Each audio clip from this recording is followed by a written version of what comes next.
everyone. My name is Tobias Ostrander. I'm the Chief Curator and Deputy Director for Curatorial Affairs here at PAM.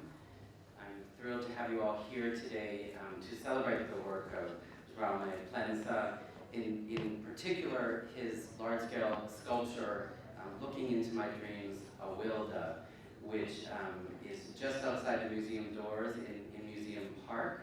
And this piece was inaugurated during Art Week in December, but we're thrilled to be able to celebrate it again by listening to the artist's own words about the various inspirations that brought it together, that brought its creation together, and to contextualize it within his full body of work. I mean, it's very much a piece that monumentalizes everyday individuals as well as youth and femininity. These are themes that are drawn out of that piece. And it was originally, it kind of started with, as a portrait of a 14-year-old girl in Barcelona where the artist lives. This piece, I think he'll talk about this, but just it's had a very interesting trajectory. It was first shown in Rio de Janeiro, in front of the sea, and then it moved from there to Millennium Park in Chicago. And it was there that our great patron, Jordi Pérez, saw the piece, fell in love with the piece, and said that we should bring it here to Miami. And I'm very grateful for Jordi's enthusiasm and support to bring that piece here. And so it's found this wonderful new home, again, in front of the sea, facing our harbor here in Miami.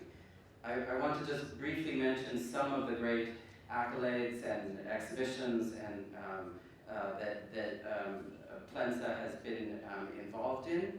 Besides being an extraordinary and recognized artist, he is a well-known teacher, and he has been involved with the École Nationale Supérieure des Beaux-Arts in Paris for many years, as well as the School of the Art Institute of Chicago, where he teaches periodically. He's received many prestigious awards, including the Médaille de Chevalier des Arts et des Lettres, a very important prize from the French Ministry of Culture. He received that in 1993, and as well as Catalonia's National Prize for Fine Art in 1997. In 2003, he was given an honorary degree from the School of the Art Institute of Chicago. And in Spain, he won the National Prize for Fine Arts in 2012, and the prestigious Velázquez Prize for the Arts in 2013.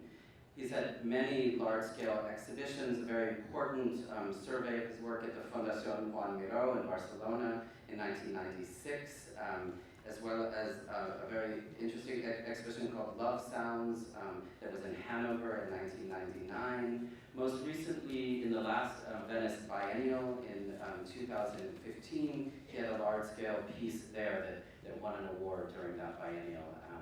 I wanted to mention to everyone that after the talk, we're going to continue to celebrate his work with a cocktail upstairs in our education terrace. So please join us after the talk. But right now, please welcome Jaume to the podium, and thank you for being here.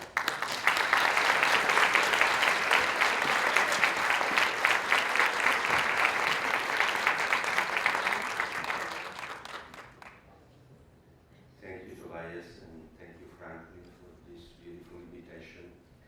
I have obviously to thank Jorge because he really fell in love with that piece in a transitioning exhibition in Chicago at Millennium Park, and Awilda found, I guess, a stable and beautiful home finally after several years. And I would try to talk a little bit about my work. Obviously, starting with Awilda. Awilda, the title of that piece, which is Looking Into My Dreams, it was a project that I did in Rio de Janeiro some years ago. And Awilda is the portrait of a real girl, a real person who was born in Dominican Republic and was moving to Spain to find a better life, as many people around the world is doing. And Awilda, that now is a kind of a sculpture, is part of my work with portraits, trying to pay homage to anonymous people that every second probably are moving around the world to find a better place to live. You see, in Rio, I installed a piece rising from the water right in front. Look at how beautiful. Right in front of the Corcovado. And with the sugar loaf behind. And why the water? Here I installed a piece in the edge of this beautiful terrace in front of the museum, just facing the harbor, because I guess it's really the main door of Miami conceptually, and also paying homage to the sea or to the ocean or to the water in general, because I guess it's really the main public space in the world, water. Because probably it's the only thing that belongs to no one. It's always moving. This water probably is in Miami and tomorrow in New York, after tomorrow in Tokyo. Who knows where water is going every second. And you see the Corcovado over there. And I remember we finished the installation at 7 o'clock in the morning, because we spent a crazy night trying to control the positioning of the piece because of the tide. And somebody said, but Jaume, this is so amazing landscape around, how the head, this girl has the eyes closed. And I said, wow, that is a key question, because I guess my interest is not exactly what's happened around you, but mainly what's happened inside ourselves. Because I guess that is the key problem. And I am trying to use my work as a mirroring where people could reflect the image and to try to catch or to imagine how much beauty we are hiding inside ourselves, that for many reasons, education, culture, we are really keeping in a kind of secret area of our body. Awilda moved to Chicago, to Millennium Park. It spent probably a couple of years over there. They were celebrating the 10th anniversary of the Crown Fountain, which was a celebrate project that they did over there, you probably know. And Awilda was completely in a different context. Well, you know that the lake is just behind the head right now, but I was much more interested to situate the head facing that street that in Chicago, that the street splits the city in two, in north and south. And for me it was a kind of imaginary equator in some ways, you know, the city north and south.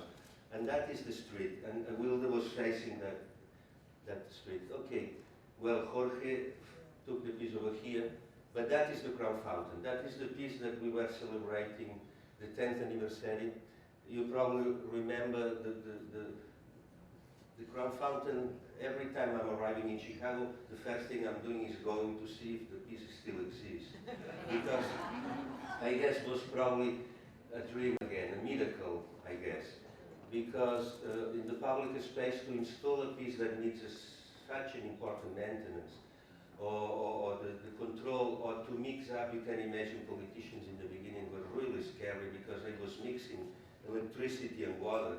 But in the public space, to create the idea of gargoyles, passing the water, the real water through all the lights and the LED screen was, well, was a miracle. Okay. And what was the importance of that piece in my career? It was because finally I had the capacity to celebrate people, the celebration of life. Honestly, every time people are talking about architecture, cities,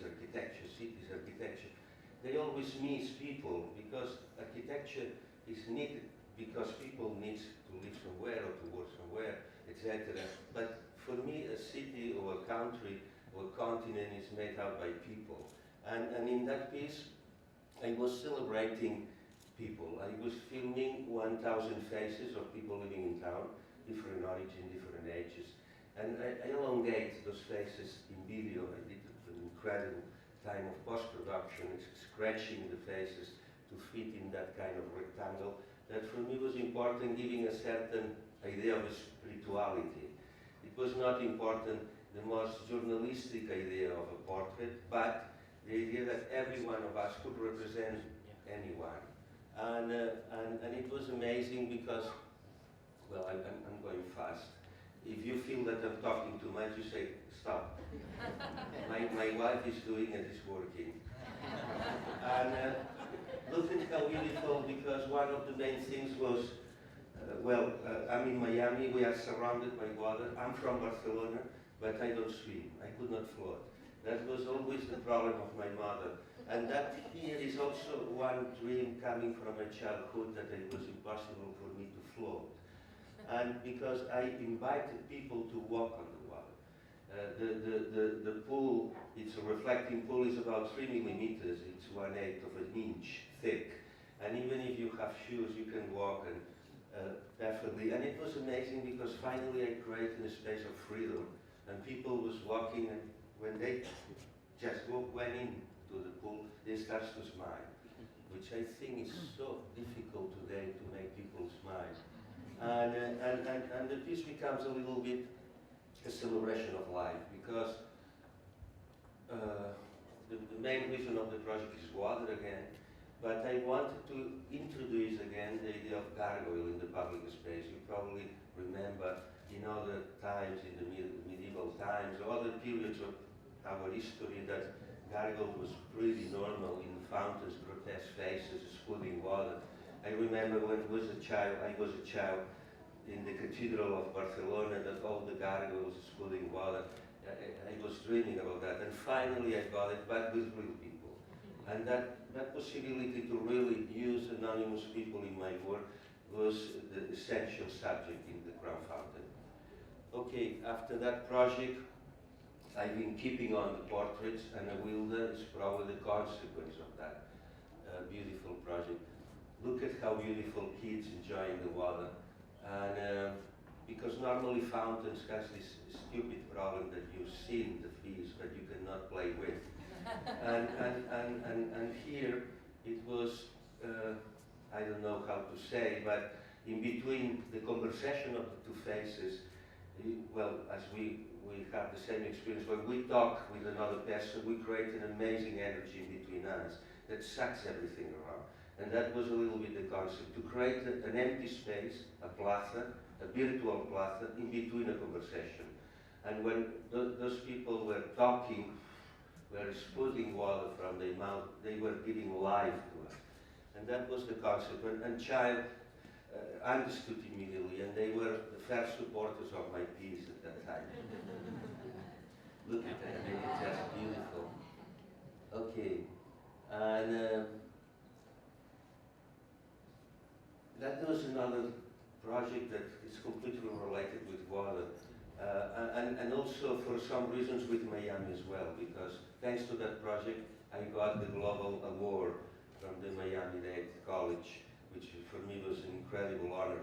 That is Venice, that is St. Giorgio Maggiore, and 2 years ago when I did the project at the Venice Biennial, it was incredible to work in a very historical place in where Tintoretto was playing in this amazing architecture that Palladio did in the 16th century. Okay, I was developing again a portrait, but in that case, it's this kind of portrait that I'm doing with the mesh, which is the dream in front of my computer when I'm working with the 3D mesh coming from the scanning of the heads.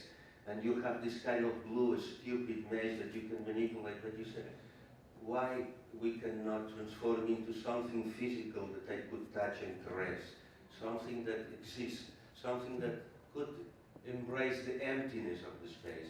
Because the piece is, you see, that is a picture that I love, that you can see through. And I guess it's also a beautiful metaphor about human being in the way that we have sometimes a certain opacity because we are unhappy or angry or whatever. But suddenly you can become the most lighty person illuminating life. And you become transparent, the light passes through you, and you could change the space and the way to look at the space around.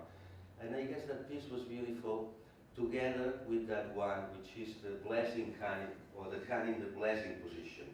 As far as I did a very site-specific project, it was a church. I said, well, one of my always dreams when I was a child was also the Museum of Roman Art in Barcelona, which has paintings from the 9th, 10th, 11th century in the Pyrenees, and you can find easily this hand in this kind of blessing position that I never thought it was God or not, it was just a hand.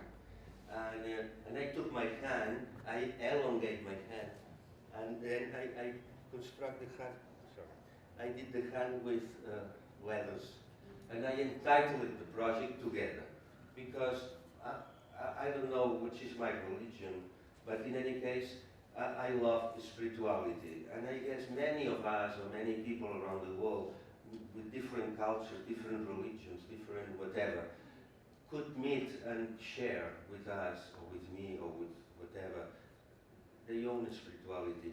And that is a place with a specific function, which is the church. And I thought it was important to talk more about what we could find in common than if you are from one or another religion. And that project, Call It Together, has been installed in the cupola of this basilica, and it was a terrific experience. Behind the basilica, this basilica has a beautiful Benedictine monk community living there, but near where they are living is a very strange and long space called Manica Lunga. That when they invite me, I thought, Mamma mia, that is a punition more than one invitation, because it's, I don't know, maybe this wide, 3.5 meters and 35 meters long. You said, but that is not in a space, that is a punition. But I thought that why not? And I did this line of portraits in alabaster that illuminated only each of them, completely keeping the space in the darkness. It was a terrific experience, because I guess I should do as in the Quattrocento or Cinquecento in Italy, that they were trying to understand perspective again, to situate the pieces completely by intuition, because if you measure the space, everything goes wrong. But when you say, no, the piece should be there, was the right one. And I love this picture because you feel completely the progression of distance in between. And it's completely wrong, it's not true. It's just a virtual image. And that was the final of the project with those girls who, she's from France, or the other is from Sao Paulo, the other is from Barcelona, the other is from Sweden, the other is this idea of to embrace many cultures and people. Well, this idea of let's say, how to say that, spirituality, or even more, how to talk about the vibration of our body, or the vibration of our thoughts, the vibration of our ideas are expanding and filling up the space, not with objects, but with energy, that we can call in other religions or culture order. I remember my first trip out of Spain was when I was 20 to Brazil to try to catch better this beautiful concept of Macumba, Candomblé, all those religions that were mixed and hybrid with the Africans going to as slaves to Brazil, or with the Catholic religions, and they create Lemanjá for the sea or the divinities. Okay, this kind of aura that I could catch there was also one of the main concepts in the poetry of William Blake, for example, which is one of my favorite poets. William Blake said something amazing. He said, "One thought fills immensity." And I guess that is key for a sculpture, because a sculpture is not talking about shapes or objects, it's talking about the energy that this piece could express around, and to embrace and to make the rest much beautiful. And I spent many years in my life working about the vibration of materials, as for example, with those big gongs. I remember when I was a child and my parents took me to the concerts, I felt completely fascinated and in love with the guy of percussion. I mean, I think it was amazing because he was doing nothing. And suddenly he just wake up, bam, and then. But it was the right moment with the right sound. I guess the sculpture is pretty similar. And these people had a very similar also experience as in the Crown Fountain, when they had the capacity to take the mallet and to beat the gong. This time was mine. Why? Because if you one day could do that experience with my pieces. When you beat the gong, the vibration of the gong passes through your body, and it seems the complete world is in order, that you are part of everything. And that it's a very beautiful experience. In many of my installations, that people want to really recognize that it's probably coming from a childhood. When my father was playing piano, we had an upright piano, vertical piano, and I was hitting myself inside the piano when there was storms at home. And when I was a child, you know, a piano has an arc which keeps in the right side a nice emptiness to be crouching inside, hidden from the problems at home. And my father sometimes played the piano without the knowledge I was in. And it was an amazing experience that I understood much better when I was older, because that was amazing. The smell of the piano, the felt, the wood, the dust that a piano could keep in, plus this amazing vibration. I guess William Blake probably had the same experience as I had.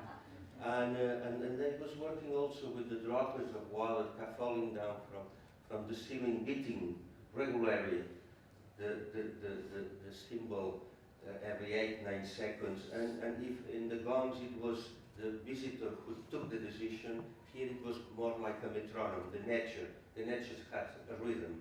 You have one decision, but the nature continues, even you. And all the gongs were with text from Song of Songs, which is probably, you know, a beautiful poem. I guess it's the most erotic and love poem in history, Song of Songs. And the Prophets of Hell from William Blake in all my symbols.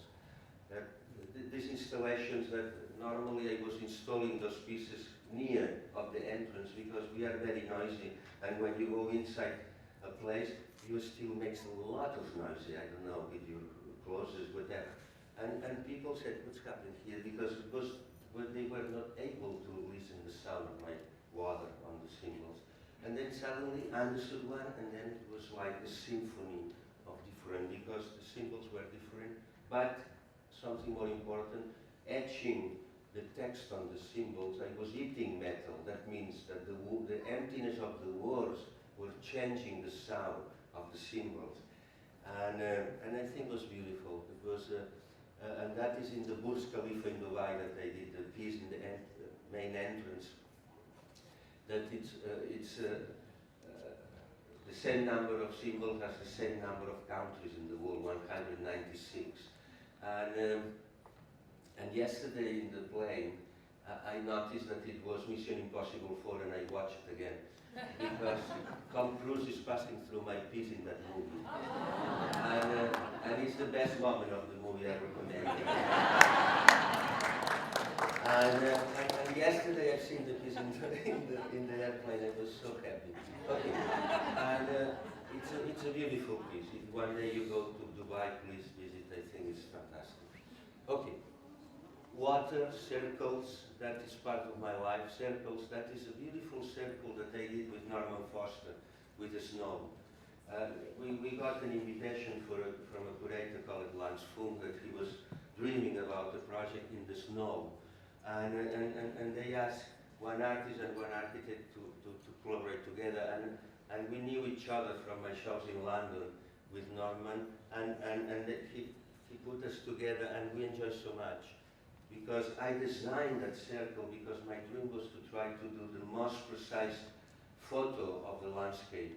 And I've been using the GPS situation of Norma's studio, my studio in Barcelona, and the site in Sestiere in Italy. It was for the Olympic Games over there. And I still remember that for me, art could be something that disappeared. But for the architect, it was something really different. Norman was upset about, but there's no mail, Jaume. I said, I know. But what's happening if the journalist arrives and the piece is already mailed? Okay, and look at how beautiful it was in the night.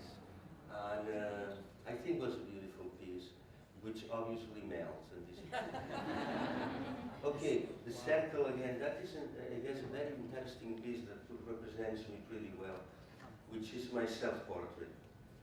I mean, This idea that you and your ideas, your words, your thoughts are creating a kind of world that embraces you inside and also protects you in some ways. That is in different places, in different museums.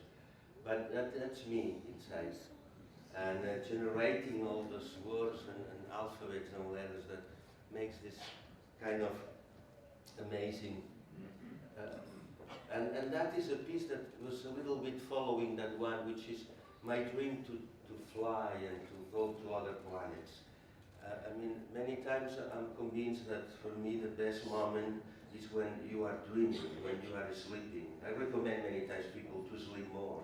And when you are dreaming, it seems that you can really fly through planets. And that was a show in New York, and it was calling that show Talking Continents, in the way that finally, if we are flying all together, continents could talk, could be together. This idea to enjoy the diversity in our conversation. But even more, it's not important only the piece, but the shadow that the piece was projecting on the ground, which is so precise. And look at in that picture that is the Fritz Museum in Nashville. The shadow is almost more stronger than the piece in itself. That is coming from my admiration of Peter Pan. Peter Pan, it's very worried because he loses the shadow. And he finally catches the shadow and is sailing to the feet, because I guess one of the main problems for life is when you lose your shadow. And I guess sculpture and this poetical idea of light and shadows are very strongly related. That piece, I guess, is key to understand that. This idea of duality, you and your shadow, you and your image, and the idea of twins that I'm developing since years. It's very present in my work. Well, that was a supporter in Llotja. And or the idea to install my pieces in front of water, like Awilda. That piece that was the first piece that I did in this group of pieces called nomad, this idea that you are traveling but in your thoughts, embracing alphabets from many different cultures. That was in Antibes. It was the invitation of the Picasso Museum to do a show. And I did only one piece that was that one, right in front of the Mediterranean. I think it was a beautiful piece. Or that one in Tokyo, which was the developing of a new idea that is more and more in my work, the idea of roots. For sure, we are originally from one specific place. Like wine, you cannot be different if you.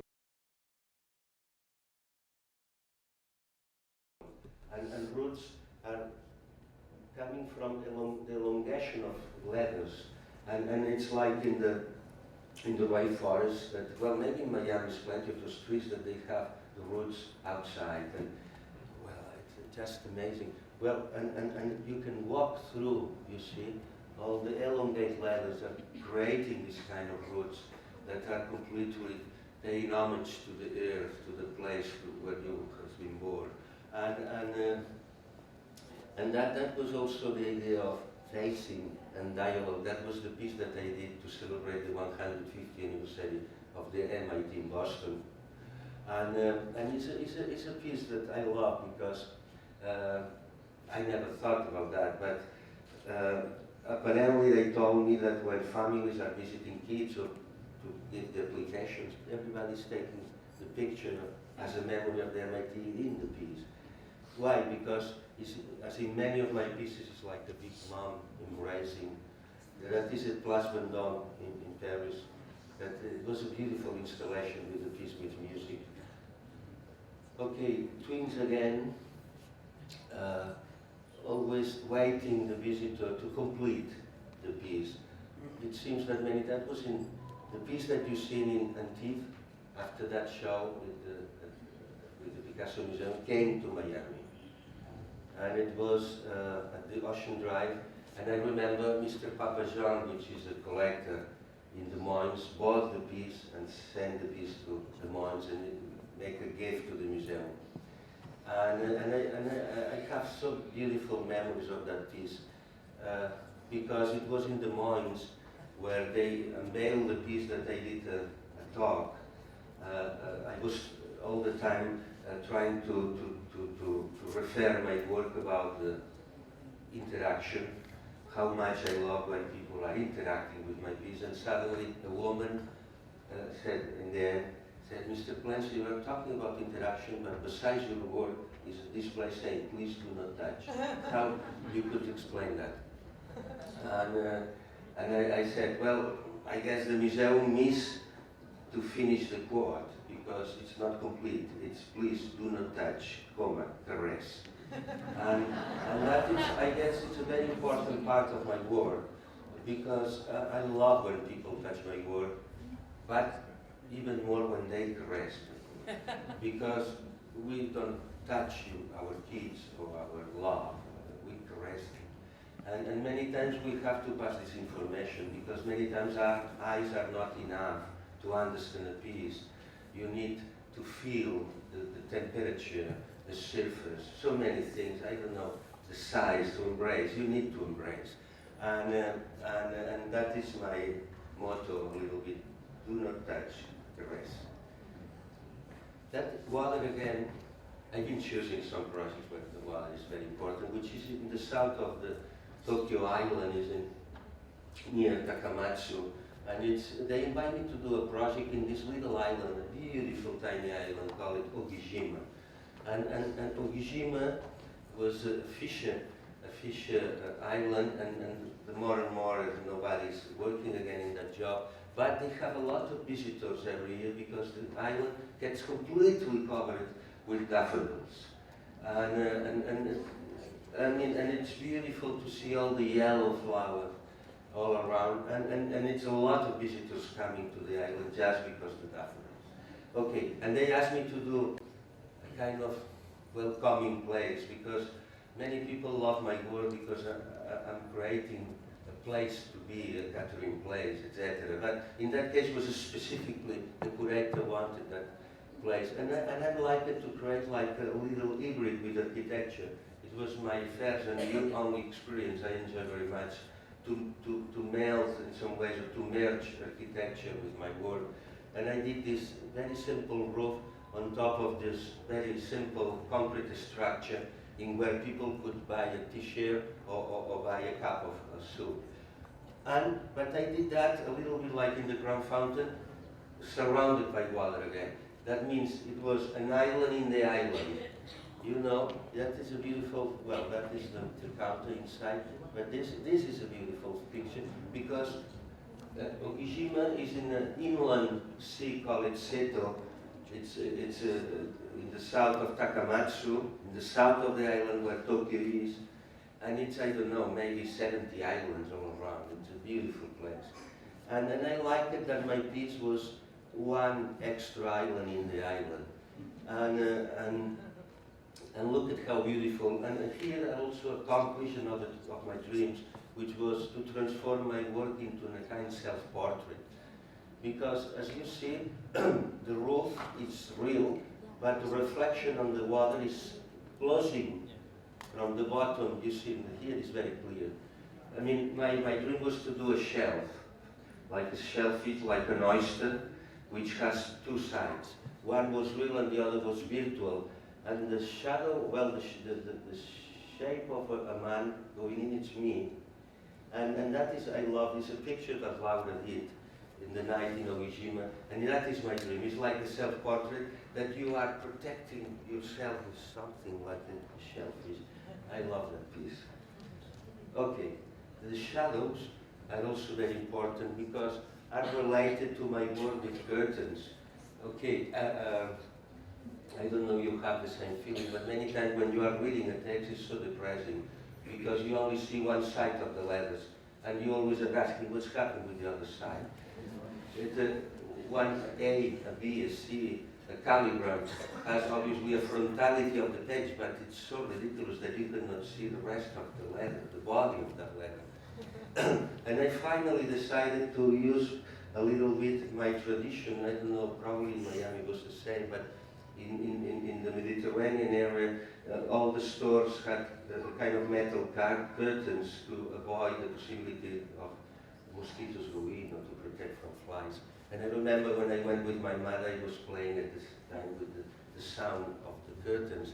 and I transformed the curtains into curtains of poetry. I love poetry, and I guess poetry probably protects us from the flies of life, from the mosquitoes of our life. And that it's all poetry with my preferred poets. And sometimes, like the man over there is taking a decision and you pass through. And when you are touching the curtains, you are moving the curtains, they are making this beautiful sound that reminds me of my childhood. You see, that was at the National Sculpture Center that I did a very long curtain, 57 meters long, with 29 poems that I entitled 29 Pounds, like the little beautiful village. And that in Yorkshire, well, this idea, you see that woman passing through. That I guess, believe me that when you are with those pieces, poetry are the main subject. Not only poetry, but the poet as well, because I guess it's a fundamental person in our society, which live in a very anonymous way. Okay, talking about poetry, those are also something that I call my fat angels that could not fly and get a stick on the walls, with a very traditional position, see, notarial, etc., but in a positive way, because many times that seems negative. But no, with the eyes is not enough, with the words probably you are not saying the right things, with your ears maybe you are not listening the right sounds, etc. Other parts of our body should be in action. We have to experience with other parts of our body, with our brain, with our ideas, with our sensitivity, with our aura. And that, for me, are the poets, those people that are watching from above, like birds. And that was a beautiful installation at the Fritz Museum. Okay, and continuing with the poets, those guys which are with the eyes closed, the blind guys, I'm calling La Llarga Nit. La Llarga Nit means the longest night in Catalan. I'm from Catalonia. Okay, and that is coming from a beautiful poet from Valencia, Estellés, that in one of his poems he says something amazing. He said, "You are not born to sleep. You should be awake in the longest night of your people." And I guess that is, I think, an amazing responsibility that the poet normally assumes. But many times artists has more problems. And I like it to introduce that concept that we have to keep awake in the longest night of our people many times. And I've been developing this kind of installations. Jorge has one of those pieces, very beautiful piece in Miami. Well, I guess it's that one. That was in Bordeaux, now is in Miami. And that is the National Center. They kept one in each side of the museum, watching the night. And that is a very beautiful piece that they did in Nice. It is a place of a conversation in Nice. And well, you see the colors, but the colors are gently changing from one to another in a kinetic, technical light. I mean, and I could control the speed of the changement and also the tone. And it's beautiful because many times we have conversations without words. I mean, and that is the silent conversations, but very important because suddenly all those guys are yellow and everybody's happy, but suddenly one starts to get green, then red, problems, another is blue. Okay, it's a beautiful metaphor about life. Okay, those poets are also my self-portrait embracing trees. This verticality of the pole with the figure on top, or the verticality of the tree born inside my body. It's similar aesthetically, but very different conceptually, because in that piece I'm paying homage to the alchemists, this beautiful idea to transform lead into gold, this beautiful dream that many people had, and probably many are continuing to insist in where from the dead body, from the dead materials, from the most mineral elements, a new life comes up. A new life in the shape of a tree. The trunk becomes a bridge and the branches embrace the cosmos. That was the main concept for alchemists in that way. And they call the tree the philosophical tree. The tree that was born in the man, in the sex, and in the woman on the head. And it's my self-portrait, embracing trees, with my body completely surrounded with the names of music composers that I always liked, like a tattoo, a permanent tattoo, in different places that I've been installing. I picked that piece in Llotja, in Shanghai, or in Nashville. And I love kids playing with my piece because for them it's a how to say, it's a man with the size of a kid, because as faun is in the crouching position, it has a similar size, and they could touch the head, the shoulders, the arms, and when a piece of that is installed and in a public space, the head gets completely polished. I love that. All this area gets completely shiny and polished. And it's because kids are all the time touching and the shoulders, because they jam up of the piece. And it's a beautiful, beautiful piece. Well, for example, that was at Toledo Museum in Ohio. It's a beautiful, I installed the piece in a slab. Okay, that is another concept. Also, I told you how much I love water because my impossibility to dialogue with in a more physical way, that means I love water but in a certain distance. And in the Chickwood Garden, they had this beautiful pond, and I asked the possibility during my exhibition to install a piece on the water.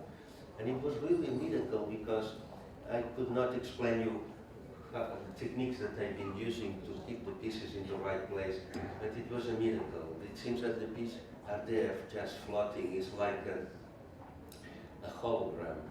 And the night was amazing. And the reflection of the heads on the water was even beautiful because it was talking again about William Blake and another concept of my piece. And those pieces, I choose some images because of transparency, because wherever you install that piece, the piece has tremendous capacity to embrace whatever is around. And that is in Yorkshire with the beautiful trees and the English concept of garden. Well, all these things that we love. Or for example, my last project in that concept, which is in Calgary. And in Calgary, it was a collaboration again with Norman Foster, and he was really terrified about the scale. His building is huge. And he said, Jaume, the scale, my building is huge. And I said, don't worry, because my piece is not in relationship with your building, it's in relationship with the people walking in front of your building. Don't worry about that. And that is a good demonstration because the building behind becomes like a screen. And it was very interesting because recently it was a book which was talking about corporative architecture, and in the cover it said Norman Foster, but the image was my piece. And I said, well, wow. It was very interesting because I guess it's a successful for a sculptor, not so much for my name, but why? Because art has the tremendous capacity to blow a soul on the space. It's not only shape, it's the soul. It's not only a body, it's the soul. And that piece has the tremendous capacity, I opened to size, that people could walk inside. And it's this amazing moment that if you walk inside, you can see the skyline of Calgary through the face of the piece. And I guess it's an homage to Magritte, which was one of my favorite painters. Because it's this possibility to go inside the others. I guess it's Alice in Wonderland, it's Magritte, it's so many things in the history. Okay, I've been also working a lot, my portraits in cast iron, in a way to compress the volume, to have the feeling of the normal volume, but when you walk around, it's just much smaller, much shorter, it's completely compressed. And every time you see, I'm installing those pieces, it's amazing because the piece becomes a kind of excuse to look at the space again. That was in Venice, that other biennial, the one before I did San Giorgio. It was amazing. Or that one in Amsterdam, or that one Millennium Park. I'm going a little bit faster. Or now in Harvard, they installed that piece in Harvard. Or in London, now it's in London, just besides the Gertie. And or just the Toledo Museum just bought right now that piece in front. Look at, I love that because the piece from one side looks like the columns. I think it's beautiful. Okay, I've been working a lot with marble, but also with other materials, but following the spirit of Awilda. That is at the Albert Knox in Buffalo.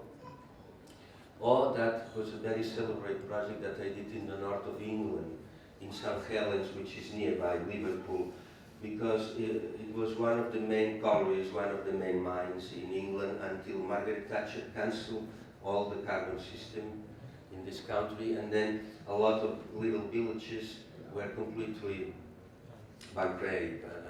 And 20 or 25 years later, Saturn St. Helens was looking for an artist to transform the old colliery into a public park.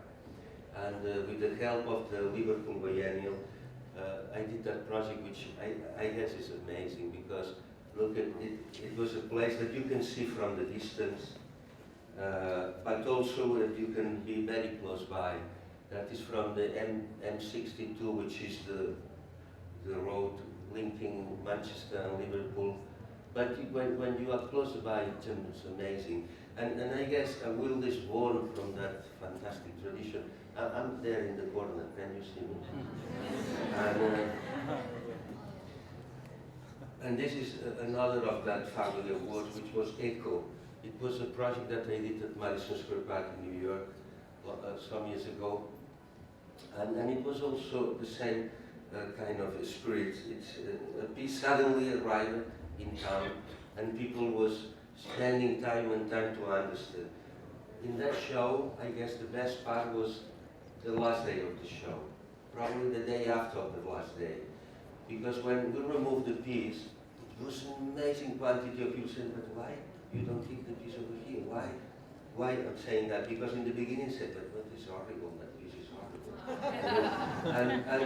and after 6 months, it was the same people asking, no, that's the piece, keep the piece. And I guess many times the show starts when a show ends. That means that people could notice the emptiness. And that happens in our life many times, that we lose something is when we can understand how important it was. But in art it's so normal, unfortunately. But I love that moment, because I know that people will be against or for. I mean, it doesn't matter. We are just joking. Art is just a way to talk. It's not an imposition. But when the piece disappears, I love when people really express their own emotions. They say, but why? Because we love it. And that piece was in that process. And it was a collector in Seattle who bought the piece and who offered the piece to the museum in Seattle. And now the piece is there installed.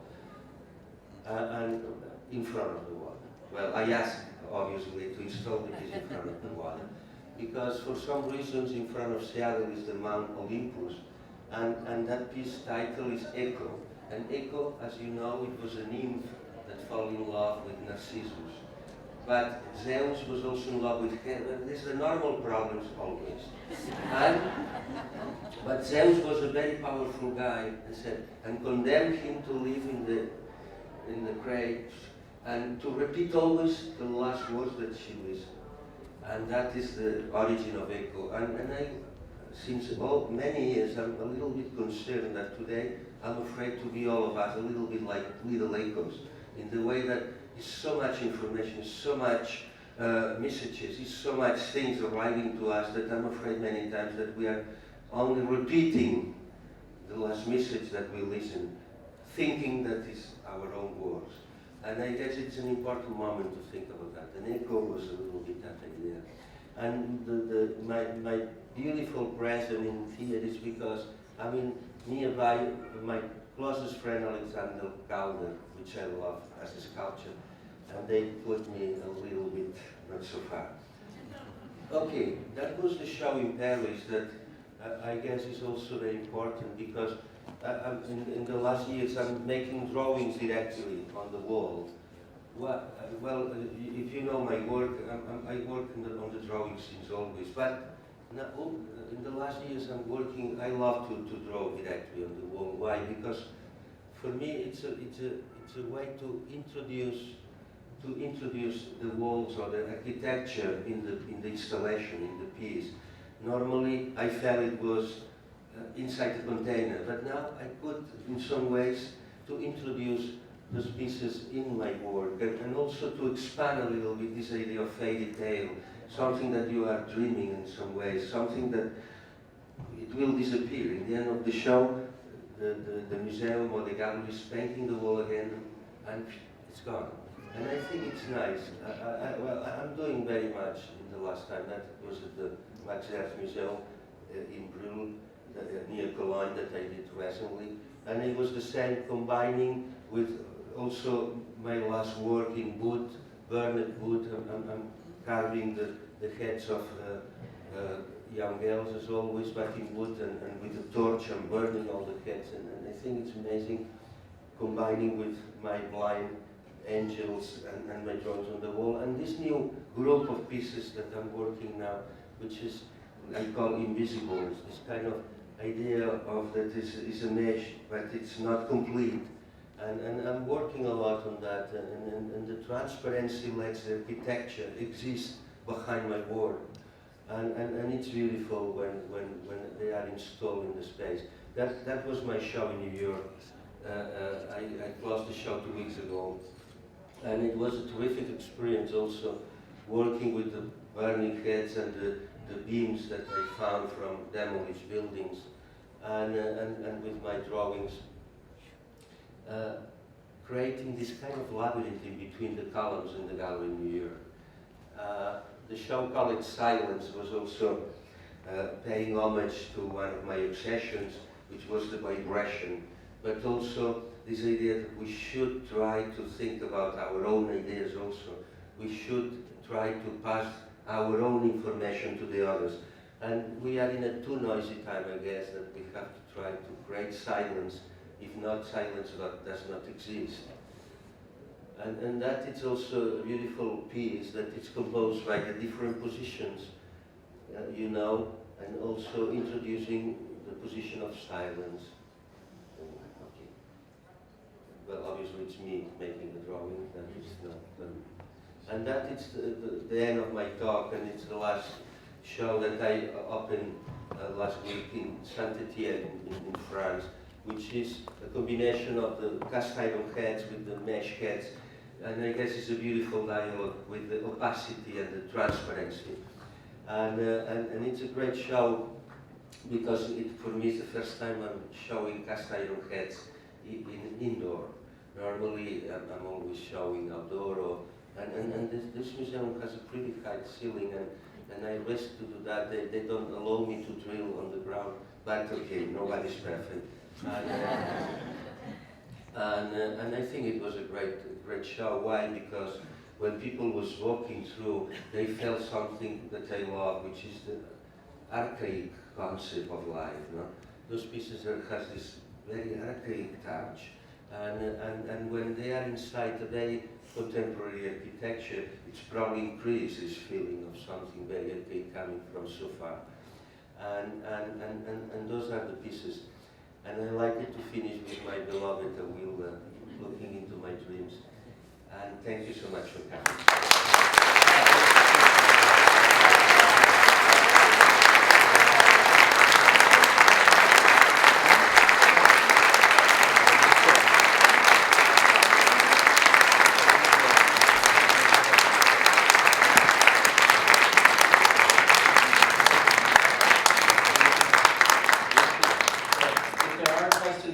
Mics on either side, so you'll take a few questions.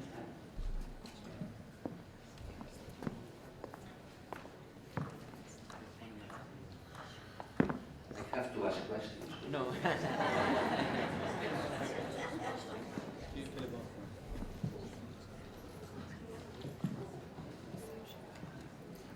Thank you so much for your presentation. I'm interested to hear you speak a bit about your physical connection to this work, in part, I think, because of the scale of these public works and large exhibitions. interested in how you physically make them and the connection perhaps between works that you can do with wires and pliers, or with a chisel, and these giant mesh pieces and the marbles that clearly require a whole team and major equipment. And yet, you know, from what you said earlier, touch is something so important to you. Well, actually, I think it's a great question because I guess sculpture is completely related with the scale. I remember when I was young, I had a certain relationship with Anthony Caro, which was a terrific sculptor, but an amazing professor. And Anthony Caro one day said, Jaume, there's three main things in a sculptor. Scale, scale, scale.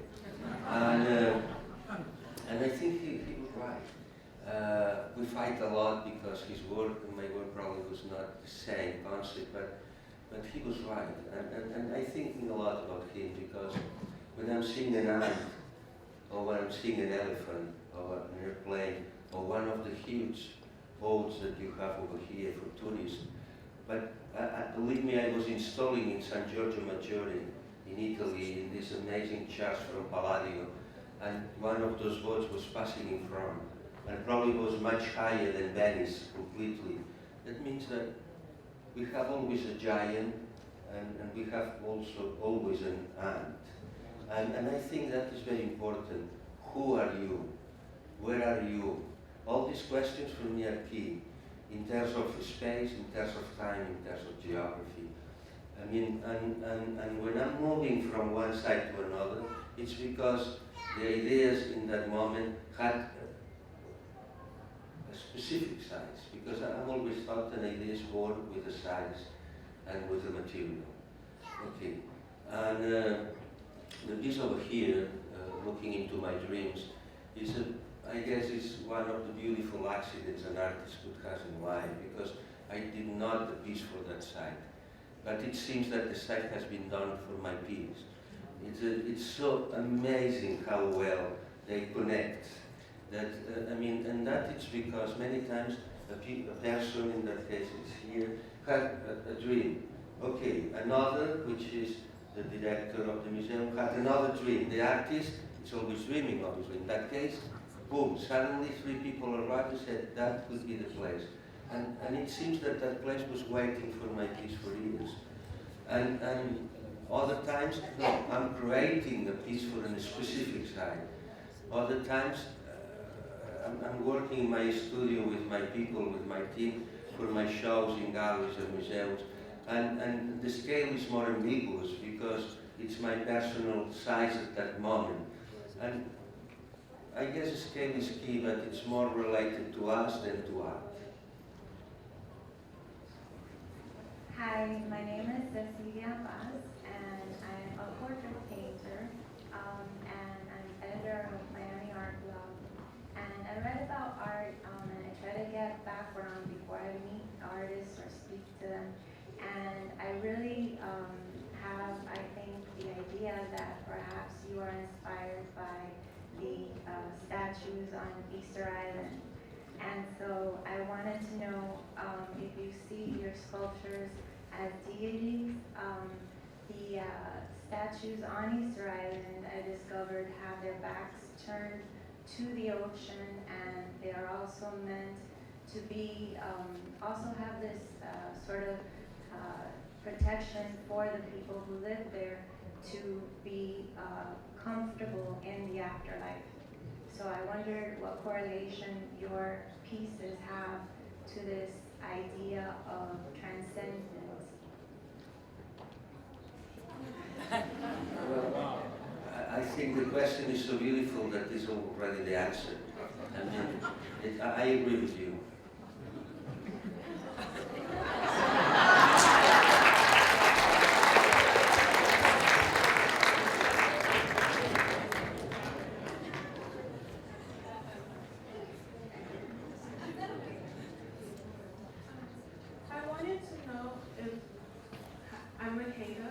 background, and I wanted to know if any of your face sculptures are based off of people you know personally. I don't understand the question. If all of them are based on. What he said? If they're based on people that you know personally. Ah, sorry. Sure.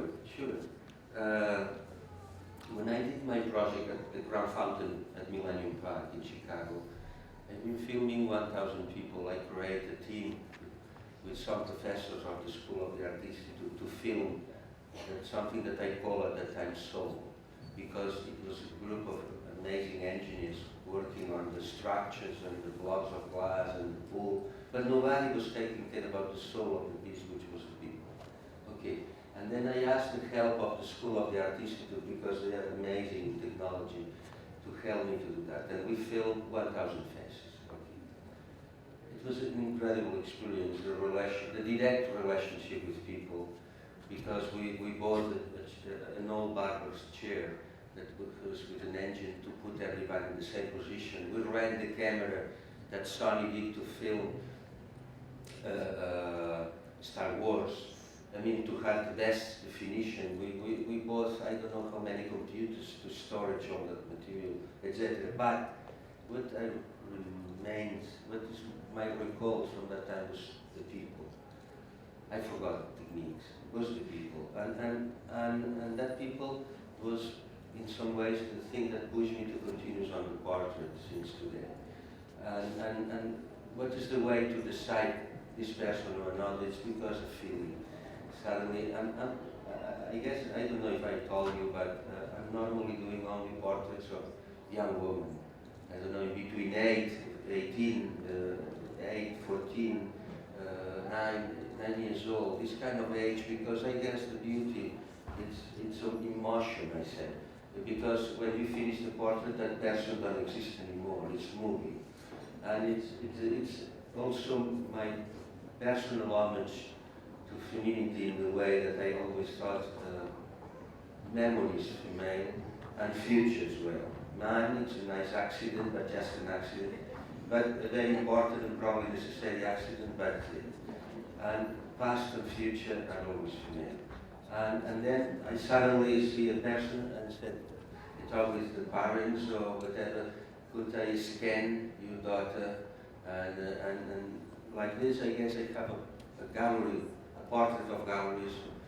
I mean, maybe 37 portraits I did in those 14 or 16 years. And they are real people. And I also wanted to know if any of your sculptures, if you have any favorite pieces, which one was it? Favorite pieces? No. Hi. My name is Luca Furry, and I wanted to know, how did you get the idea of making the face, like the faces, like so squished together, like squished?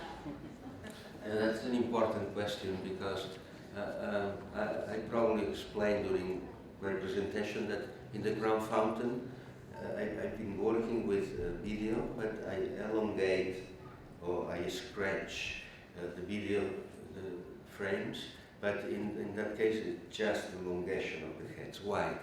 Because I'm convinced that the elongation is increasing this idea of spirituality. For example, if you took me as I am and you make elongation, it's more closer to the Gothic period, for example, that the architect was trying to reach heaven and everybody was pushed to look it up. And that is also similar intention, because normally we are always looking down. Well, now we are looking the iPhone, but looking up, and when you arrive to an obstacle, something that don't allow you to walk more, the first thing is this, but then to do that. And I guess that it's the beauty, because it's an excuse to look it up, to look at heaven, to look at your dreams, to look at a little bit, even things that you cannot understand. And I guess that it's the concept of spirituality.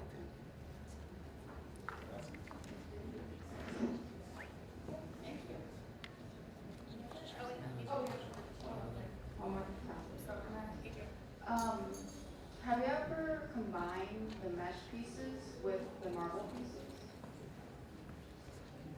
No, but I have to try this.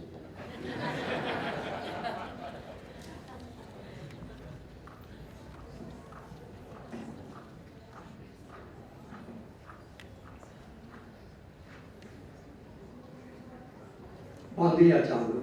Well, In Catalan greetings. Your spirituality is very impressive, and you reflect it so well in your work. Has this spirituality connected you up to a certain degree with Miro, who I consider also a very spiritual artist? well, thank you. It's a nice present to tell me maybe it connects with Miro. I love Miro, obviously, but I guess that me and Miro are coming from the same roots, from the same origin, which is the Mediterranean area. I told you before about how much I enjoyed when I was a kid the Roman art from the 9th, 10th century. I guess, for sure, Miro too. But also the Mediterranean has a kind of strange sense of hospitality and welcoming that probably today is a little bit wrong because for many political reasons and in a completely different situation. But conceptually the Mediterranean was a place to learn, a place to embrace, a place to exchange information, but also a place of godness. I don't know, it was an incredible density of divinities per square meter in the Mediterranean area a long time ago. Okay, maybe that chaotic problem makes that every time people ask me, where are you from, Jaume? I said, from the Mediterranean. Because I could not really set one specific place, because wherever I am there, I feel home. Well, and traveling and living, I feel home everywhere in the world now. I don't feel a difference. But with the spirituality, I guess it's because we should transform, or in my case, I have to transform permanently my dreams into reality. That means my ideas in something physical that I could caress. I've said many times, my eyes are in my fingers. And that is probably something that Miro maybe had already, because with his colors. I said how happy I was in Seattle to be near Calder. And Calder and Miro was the same person with two bodies. And yes, probably we have a lot in common. Hi, my name is Mano, and I have a real, I love your work, by the way. My question is very simple. What was your first big break? Your first big break as an artist? What did it mean? Your first big opportunity Success. as an artist? First success as an artist. I'm still waiting for it.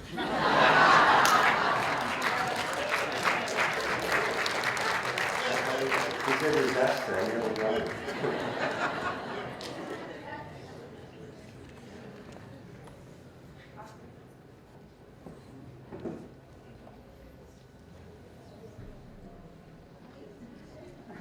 So thank you for this presentation today, and thank you for giving us so many emotions with your art. I have a question. I don't know if my feelings are right or wrong, but I have the impression that over the time, your art evolved from transparency to more like opacity, from a sensation of lightness to more like heaviness.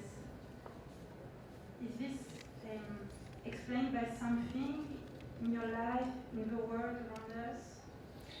Well, that is interesting because every morning when I'm going into my studio, I'm asking the same. I just choose some projects. Every time I trying to look back in my career, finally is trying to look into the future, what I could do tomorrow. I remember we were friends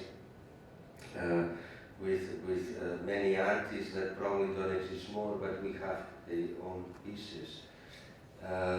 But the piece is a message in a bottle for the future. And many times you don't know exactly what you are writing on the paper inside the bottle, okay? And I choose several slides because that talk I could spend in this moment talking 60 years, the same years that I have. Why? Because it's so complicated to select one piece, because everyone has been so important and key. Even if maybe it was a defeat, but the defeat is necessary to create something else. And when you are talking about opacity and transparency, it's the same when we were talking about the scale. And I've been working with cast iron. That was my first material in the beginning, forging as a blacksmith. But the cast iron made me celebrate around the world. But suddenly one moment I felt it was necessary to see through, and I stopped to work with cast iron. Now I understood that cast iron has other attitudes, because I guess the most important with materials are not the materials, are the attitude with them. And a material is not important, it's just a vehicle. The main subject in art is life. The main subject is life, the main material are ideas. The rest are just vehicles. The other day, I was smiling because I had an interview in France, and it was a journalist that was insisting what is the technique, what you did to do this and that. I said, okay, this and that, but maybe you must ask an engineer. I need many times the help of an engineer. And you know that in Spain, soccer is very famous, very popular. And I said, I could not understand. It's the same if you ask Messi about what is the way to fabricate the ball. I mean, he plays with, but he's not making the ball. You know? I mean, I guess an artist is very similar. I mean, of course, you can paint with volume or acrylic, or you can work with wood, or with, I don't know, with photography, or with sound. But what is the importance to know what is the low speaker of your sound piece? You know, the importance is the sound. And this morning when I arrived here, or this afternoon, the person who took care of the coordination of that told me, do you have sound in your lecture? And I said, I'm the sound. I said, oh, wow, okay. I'm also a tool. I mean, don't think so much about materials, about opacity, because probably the most beautiful sculpture I've ever seen in my life is the Moses from Michelangelo, which is carved on marble and it seems cast in glass, because you see through, and it's marble. Okay, when you do that, forget it, don't need to explain nothing else.